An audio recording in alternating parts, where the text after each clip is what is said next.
All right, so positioning in general is very, very important, but there's no time more important than when you're trying to transition forward as the serving team, because this is where you have the biggest disadvantage at any stage in the point. Because the returning team has just taken possession of the kitchen line, and you're forced to let the ball bounce. So in order to establish consistently, you're going to have to work as a team unit, and what you really need to do first and foremost to have that happen is take this line and just rip it out and erase it from your mind. Because most people think about this game as this is my half, that's their half. And nothing could be further from the truth when you're transitioning in particular, because you need to start to shrink the court and put some pressure on the team over there.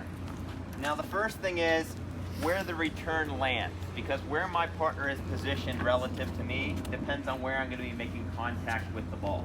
So on the best possible return, a deep return on the baseline, I'm going to be making contact very deep in the court. Where do you think my partner should be positioned in this case? So I like 2 steps ahead no matter what, because that works no matter where I'm making contact in the court.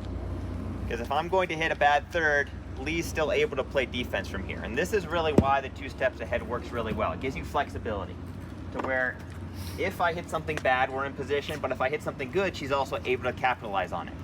Now most of the thirds I'm going to be making contact here.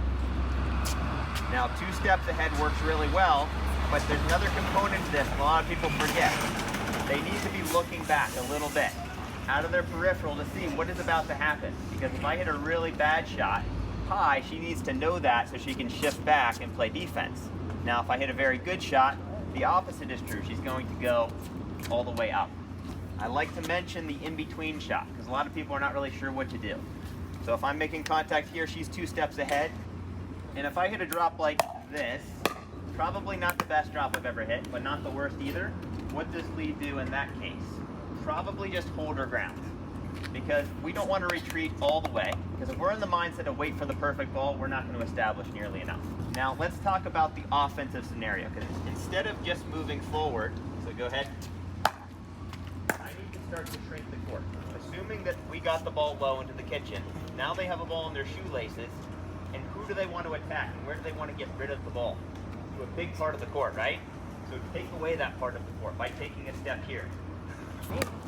2 steps ahead, read. Best case scenario. Now what about this space over here? Because a lot of people ask about that. Realistically, I can get back to about here. So how much am I actually giving up? I'm giving about 1.5 feet over the high part of the net to the short part of the court. Now, my value here is not necessarily that I hit the ball. It's that I shrink the court from my partner. Now she only has to cover one side of her body. So that's what I mean about this line. You erase it from your mind and forget about it and just cover the middle of the court as the person up a little bit closer. You reduce the pressure on your partner significantly. 2 steps ahead, read. Best case scenario, I would be able to take that. Kill that. Kill. That was too polite. Whoever their feed goes to, they're going to try to execute a good third. Their partner, again, is the single most important person here. 2 steps ahead, looking slightly back, and assessing what they're going to do.